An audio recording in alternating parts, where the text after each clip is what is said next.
A very good morning, children. Myself, Mrs. Dipali. Standard 8 children, we already started your second chapter of history, that is Europe and India. Within that, we have gone through the several points. Now, today we'll start with the point struggle between English and French. See, children, England and France were rivals in the competition for trade in India. Due to this, there were 3 wars fought between them, which are known as Carnatic Wars. In the Third Carnatic War, England finally defeated France. Therefore, now there was no strong European competitor for British East India Company in India. Next point, foundation of rule of India Company in Bengal. See, the Bengal province was one of the most prosperous provinces in India. In 1756 AD, Siraj-ud-Dowla became the Nawab of Bengal.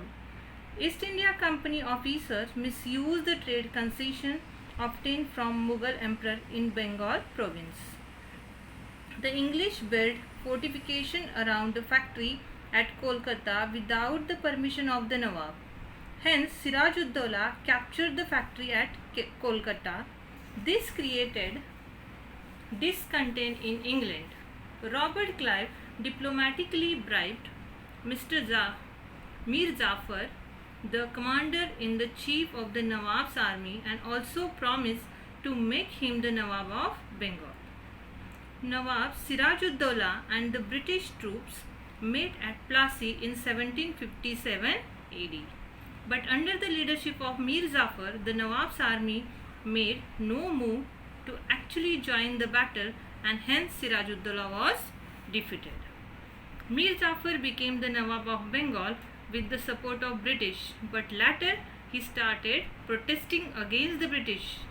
Hence, his son-in-law Mir Qasim was made the Nawab. Mir Qasim tried to put restriction on the illegal trade of British. Hence, once again, Mir Jafar was made the Nawab of Bengal. To restrict the activities of British in Bengal, Mir Qasim, Shuja-ud-Dowla, the Nawab of Ayodhya, and Mughal Emperor Shah Alam formed an alliance and ran campaign. See, in 1764 AD, Battle of Buxar was fought in Bihar. After this battle, British East India Company got the right to collect the revenue from the Bengal province as per the Treaty of Allahabad. In this manner, the foundation of British rule in India was laid in Bengal.